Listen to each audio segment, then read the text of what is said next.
뭐 아마 이렇게 모인 구성이 굉장히 좀 의아하셨을 텐데 저희가 사실은 대부분 17대에서 국회를 시작하신 분들이 많이 계십니다. 그러니까 17대에서 시작한 분이 3분.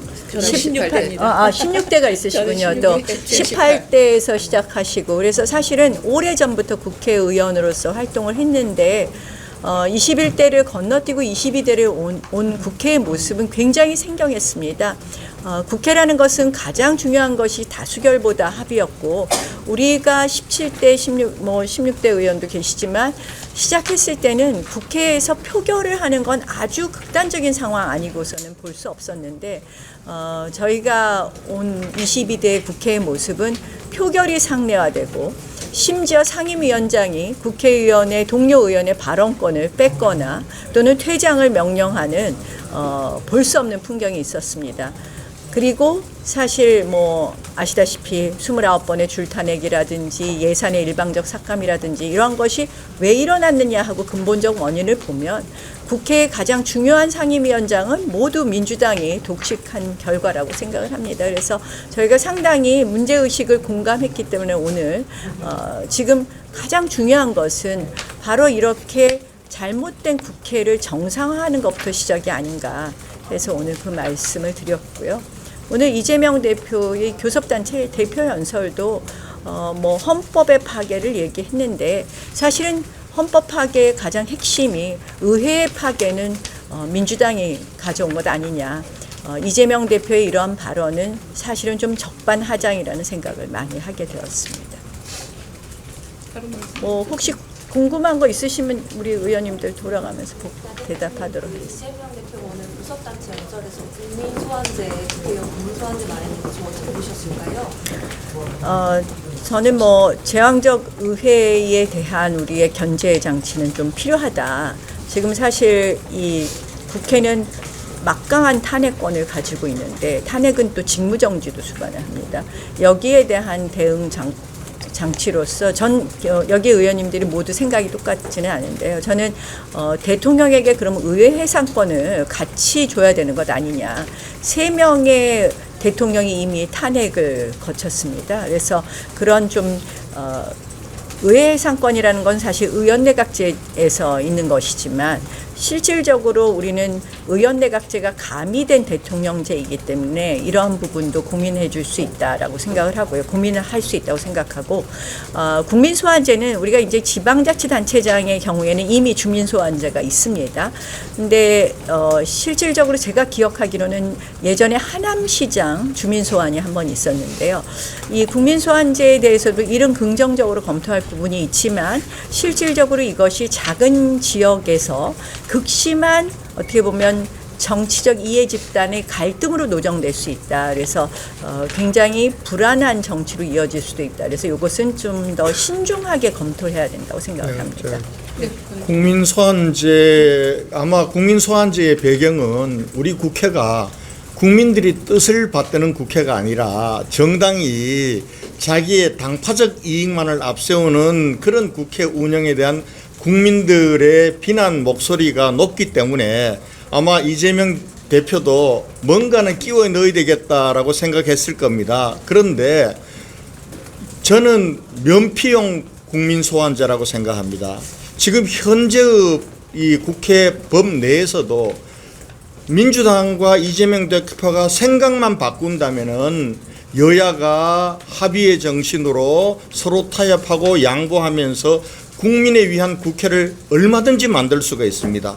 그런데 그런 것들은 하지 않고 뜬금없이 국민소환제를 오늘 대표 연설에 넣은 것은 결국은 국민 비난에 대한 면피용이다.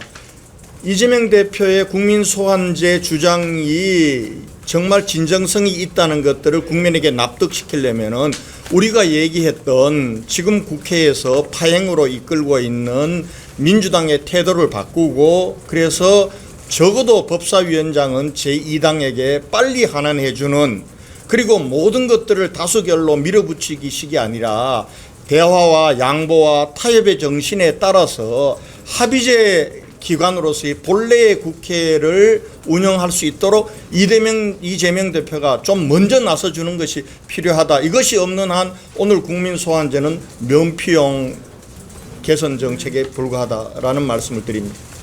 100% 동감합니다. 네, 오늘 이재명 대표 연설 중에 공정과 소통의 가치를 복원하고 대화와 타협의 문화를 되살리겠습니다라고 말씀하신 부분이 있습니다.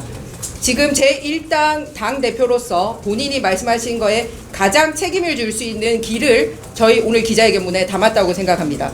먼저 국회 안에서 대화와 타협의 그 지름길을 보여주시고, 그렇다면 국회의장과 법사위원장은 각 당이 다르게 할 수 있도록 할 필요가 있지 않나 생각을 합니다. 그리고 국민소환제는 눈 가리고 아웅하기라는 것은 국회 윤리위원회 같은 기본적인 처벌 규정조차 지키지 않으면서 국민소환제라는 사탕발림을 해서는 안 된다고 생각합니다. 그리고 저희가 오늘 법사위원장만 얘기를 했습니다만 이재명 대표 오늘 연설 중에 추경 얘기가 있었습니다. 그런데 예결위원장이 거기에 책임을 지겠다는 한마디 말도 없이 추경 얘기를 하면 그런 것 또한 성결해서 보여주는 모습이 필요하지 않나 생각을 합니다. 그리고 허울 좋게 여러 가지 정책 얘기를 하는 거 봤는데 대표적으로 저도 학부모니까 한 가지 말씀드리겠습니다. AI 디지털 교과서 없앤 당사자들인데 오늘 정책의 첫 번째로 AI 중심 첨단 기술 사업을 하고 수준 높고 다양한 교육 프로그램을 하겠다라고 이율배반적인 행위를 보였습니다. 이런 거를 기자 여러분들께서 조목조목 찾아서 이 실체 없음을 말씀해 주시길 부탁드립니다. 다른 분들 저도 네, 한 말씀 조배수 드리겠습니다. 의원님 말씀. 4년 마이크가 나와. 그냥 말씀하시면 돼요. 4년 이제 쉬었다가 들어왔는데 국회의 모습은 아주 살벌해졌습니다. 뭔가 이 상대에 대해서 인정하고 그리고 토론이 아니라 저 일방적으로 정해지면 밀어붙이기식입니다. 특히 법사위 같은 경우에는 우리 여당 의원들이 발언을 하면 그 발언 내용까지도 통제를 합니다. 이렇게 해서는 안 되고 다음부터는 그런 내용의 발언을 하지 말라. 이렇게 얘기를 하고 있습니다. 우리 상임위원장은 회의를 진행하는 그런 역할을 해야 됩니다. 그리고 우리들은 헌법기관으로서 저희가 또 우리 국민을 대표하는 기관입니다. 그렇다고 하면은 저희들 목소리는 저희들 개인의 목소리가 아니고 우리 뒤에 있는 국민들의 목소리입니다. 그런데 이렇게 그 본인들이 듣기 좀 거북한 얘기는 하지 말라. 또 그 여론은 이렇다. 뭐 정해진 그 진실은 이렇다 하면서 일방적으로 운영하는 그런 법사위 모습을 보셨을 것입니다. 제가 그래서 이런 부분은 정말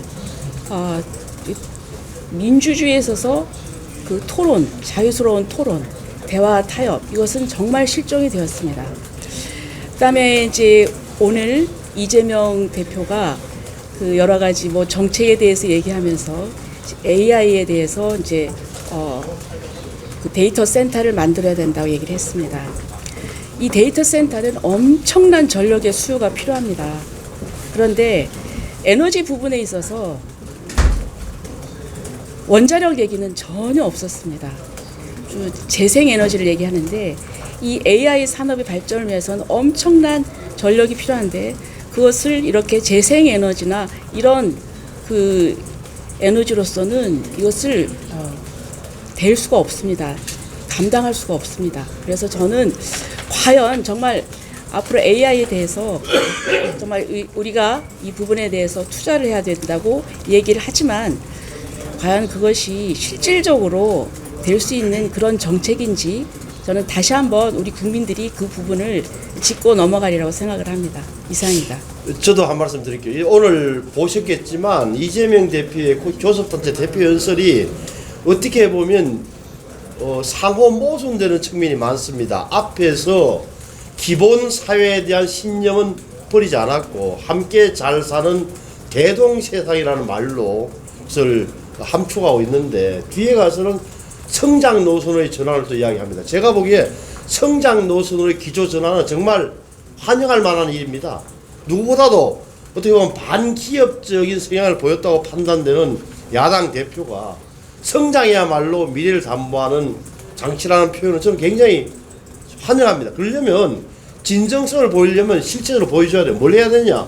아시지 않습니까? 반도체 특별법, 또 전력 3법, 여기에 대해서 예를 들어서 뭐 노동시간 문제라든지 노동의 유연성에 대한 태도 변화가 있어야 돼요. 그렇지 않으면 성장을 우선하겠다는, 성장 노선을 전환하겠다는 야당 대표의 말은 허구에 지나지 않습니다. 또 하나는 안보 문제에 대해서도 미국 한미동맹은 강조하는 건 좋은데 한미동맹의 가장 큰 축 하나인 일본과의 관계, 대일 관계는 어떤 식으로 바라보는지 말씀하지 않았어요. 두 가지, 성장으로서의 기조 전환을 환영한다. 그러나 실질적으로 보이려면 국회에서 법 개정을 통해서 야당 대표가 보여줘야 된다. 또 하나, 안보 문제에 대한 관심 좋다. 그러나 일본과의 관계에 대한 야당 대표의 처방과 진단도 나와야 한다는 점을 지적합니다. 오늘 이재명 대표 연설을 한마디로 표현하면은 우회전 깜빡이를 넣고 좌회전하겠다는 대단히 위험한 그런 발표다. 저는 그렇게 생각합니다. 강승규 의원님 하시겠어요? 저도 이재명 대표의 두 가지 점만 지적해 보겠습니다. 회복과 성장을 많이 얘기했는데 회복은 국회부터 정치부터 건강성을 회복하는 것이 대한민국 회복의 지름길이다 이렇게 얘기 드리고요. 또 정치는 정치인들이 하는 것이 정치 지도자가 하는 것이 아니라 국민들이 하는 것이다 그러는데 그 국민 정치를 지금 이재명 대표 또 민주당이 그 국민 정치를 하고 있는지 한번 스스로 돌아보는 것이 중요하다고 생각합니다. 산업에 있어서도 AI 시대가 오면 노동 시간이 줄어들어서 우리 복지 체계가 노동 복지 체계가 바뀐다고 그러는데 그 AI 시대를 우리가 노동의 유연성을 통해서 우리가 주도하지 않으면 그 AI 시대에 종속되어서 우리의 노동 시간은 우리의 복지는 더욱더 쇠락할 수밖에 없다는 게 현실입니다. 자, 이제 마무리하겠습니다. 오늘 사실은 국회 정상화를 촉구하는 그런 기자회견을 했는데요. 사실 이제 오늘 이재명 대표 연설이 있다 보니까 이재명 대표 연설에 대한 이야기를 많이 하게 되었습니다. 저는 이렇게 생각을 합니다. 이재명 대표는 말만 번지를 하다. 말로만 합의를 이야기하고 말로만 소통을 이야기하지 말고 국회 정상화를 위해서 첫 번째 국민 소환제 이런 이야기 할 것이 아니라 첫 번째 해야 될 일은 국회의장, 법사위원장을 모두 독식하고 있고 또 예결위원장과 운영위원장까지 독식하고 있는 이 구조부터 깨라. 그래서 한마디로 우리 국민의힘에게 국회 법사위원장을 돌려주는 것부터가 그 시작이다. 진정성을 보여주려면 그 시작인 법사위원장을 돌려달라는 말씀을 다시 한번 드립니다. 그리고 오늘 많은 의원님들이 지적하신 것처럼 이재명 대표의 교섭단체 대표 연설은 한마디로 앞뒤가 모순인 교섭단체 대표 연설이었습니다. 결국 겉은 번지를 하는데 실천의 방향과 실천의 방법을 보면 앞뒤가 모순이 된다라는 말씀을 드리면서 그 이유는 저는 결국 핵심 지지층인 민노총의 요구를 외면하지 못한 것에 기인한다고 생각을 합니다.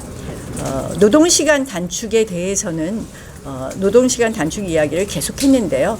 결국 반도체법에서도 주 52시간 예외를 인정하지 못하는 것, 결국 일하고 싶은 사람한테 일할 기회를 주지 않겠다는 이 기조를 계속 유지하는 것은 그가 말하는 A, B, C, D, E, F라는 아주 화려한 이러한 목표를 하나도 진행할 수 없는 것을 이야기한다. 결국 핵심 지지층인 민노총의 요구를 외면하지 못한 것에 기인하기 때문에 실천하기 어렵다는 부분을 다시 한번 지적합니다. 네, 자 이상입니다. 네.